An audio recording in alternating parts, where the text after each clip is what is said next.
Vidya. Stay informed with the latest from Axis Mutual Fund.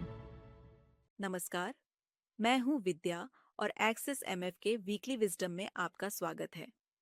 इस हफ्ते भारत के gross domestic product quarter 2 financial year 2025 में 5.4% तक धीमी हो गई है, जो कि कम इन्वेस्टमेंट और प्राइवेट कंजम्पशन के कारण है। कंजम्पशन ग्रोथ 6% तक मजबूत रही, लेकिन इन्वेस्टमेंट ग्रोथ सिर्फ 5.4% पर आ गई। ग्रॉस वैल्यू एडेड 5.6% तक गिर गई है और मैन्युफैक्चरिंग और इलेक्ट्रिसिटी जैसे सेक्टर्स में कमजोरी देखी गई। लेकिन सर्विसेज सेक्टर 7.1% के साथ स्टेबल रहा। आरबीआई ने अपनी बाय मंथली मॉनेटरी पॉलिसी में रेपो रेट को 6.5% पर बरकरार रखा है और सीआरआर में 50 बीपीएस का रिडक्शन करके 4% कर दिया है।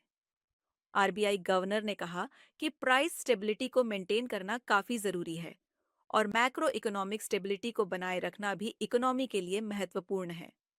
आरबीआई ने अपनी फाइनेंशियल ईयर 2025 जीडीपी ग्रोथ को 6.6% तक रिवाइज किया है और एक्सपेक्ट करते हैं कि पूरे साल की इन्फ्लेशन लगभग 4.8% रहेगी। ऐसे डायनामिक इकोनॉमिक एनवायरनमेंट में स्मार्ट इन्वेस्टमेंट डिसीजंस लेना जरूरी है। अगर आप शॉर्ट टर्म गोल्स के लिए इन्वेस्टमेंट ढूंढ रहे हैं, तो एक्सिस आर्बिट्राज फंड एक अच्छा ऑप्शन हो सकता है। यह एक इक्विटी ओरिएंटेड फंड है जो आपके शॉर्ट टर्म कैश को अच्छे से पार्क करने में मदद करता है। इस फंड का फायदा यह है कि यह सिमिलर सिक्योरिटीज के बीच प्राइस डिफरेंसेस को आइडेंटिफाई करके प्रॉफिट कमाता है।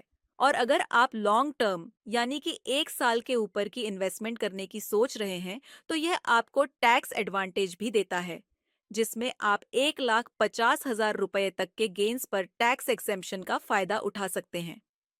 तो अगर आप शॉर्ट टर्म गोल्स जैसे वेकेशन, न्यू गैजेट या रेनी डे फंड के लिए इन्वेस्टमेंट करना चाहते हैं, या लॉन्ग टर्म के लिए एक टैक्स एफिशिएंट विकल्प ढूंढ रहे हैं, तो एक्सिस आर्बिट्राज फंड में इन्वेस्ट करें। यह थे इस हफ्ते के अपडेट्स। अगर आपको वीडियो पसंद आया हो तो लाइक, शेयर और कमेंट जरूर करें। अगले हफ्ते और नए अपडेट्स के लिए बने रहिए वीकली विजडम के साथ। धन्यवाद।